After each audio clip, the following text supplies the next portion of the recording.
It's actually back then in Northern Ireland, you could go to Coleraine and see Sailor Bill and end up with a tattoo with a needle about that thick, which a lot of people did. But when Vic opened up, he started doing these designs, which were kind of like revolutionary because they had a very thin needle, so he was able to do a very thin outline, and the tattoos looked great, for the time, Um, so I went along anyway, and I decided that I wanted to get this Motorhead thing, the Motorhead that I had done, covered over. So I went along to Vic and said, "Can you put one on?"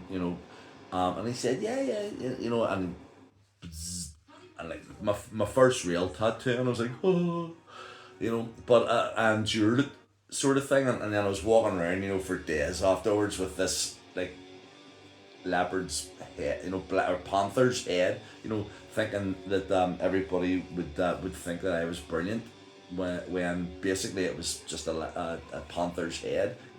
Nobody gave a fuck about it.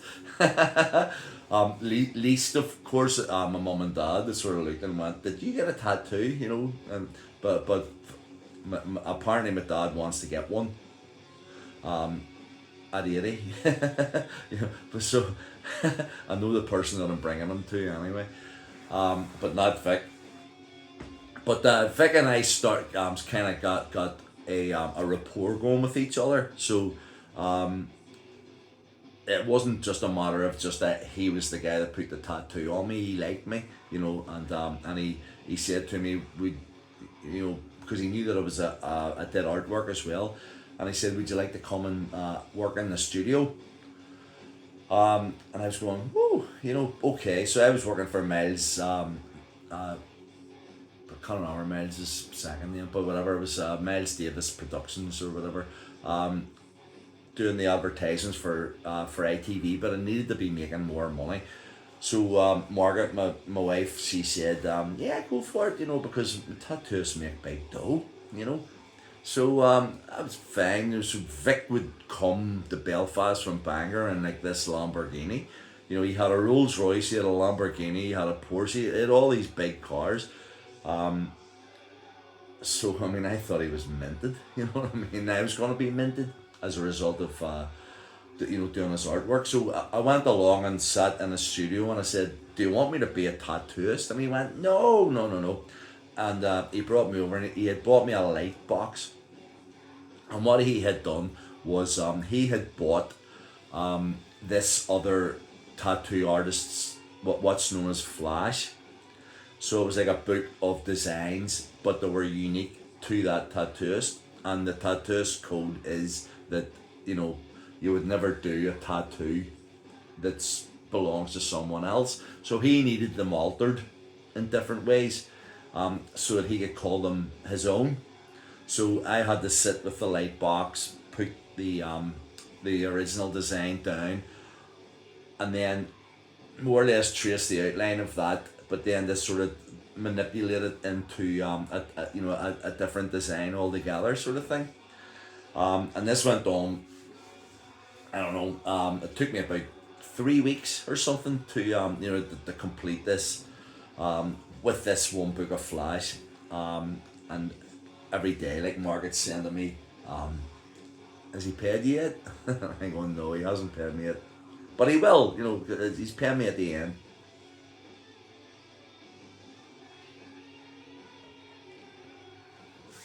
Another week, "Has he paid you yet?" "No, no, I haven't got paid yet." So this day, 3 weeks later, I went in the market. It was a Friday, and she said, "I'm getting fed up with this. You're doing all this work for him, and he's not giving you a single thing." And I went, "Well, he actually did. He paid me today." And she went, "Oh, happy days. How many thousands are we putting into the bank?" And I went, "You can't put any of it into the bank, unless you cut my arm off," because he had paid me in tattoos. And stupid me, I mean, I was young, and I wanted tattoos anyway, but Not these tattoos. These tattoos are done by the master of all tattooists anywhere in the world, Joseph Abrani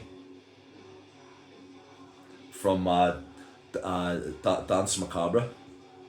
Every single one of the tattoos that you see here are done by Joseph, and he's not one template was used. Everything was just totally out of his head, straight down, straight onto the arm, and I gave him the free. And same with my neck as well. See everything on my neck and everything. Joseph did. He has done everything on me, except for what lies underneath, which were Vic's tattoos. And they're still there. They weren't that bad, but at the same time, when you've got such mastery as this, um, you know compared to what you had back then, there was no way that I was going to, because some people were like sort of calling them like prison tattoos and stuff. The dagger through the shark. A kind of a I had a unicorn actually, I think, on one shoulder, but so Margaret wasn't best pleased with this anyway, and she said, "So you've no money?" And I went, "No." I says, "But I'm going to have to go back down again because he's promised me money, actual physical money next week." And she says, "Okay, but all the artwork's done. What's he going to get you to do?" And I went, "I don't know, but I have to go along and find out. But apparently it's quite lucrative." So I went along, and I said, "What are you going? Are you going on holiday and you want me to to do your tattoos?" Which I did do some tattoos, by the way, and they were great, But I didn't like the feeling of the needle going through the skin, so I was kind of squeamish at the time. So I didn't really but I did do 5, 6, maybe 7 tattoos on different people that came in while Vic was off having a cup of tea or whatever, and the people went home very happy with their with their artwork.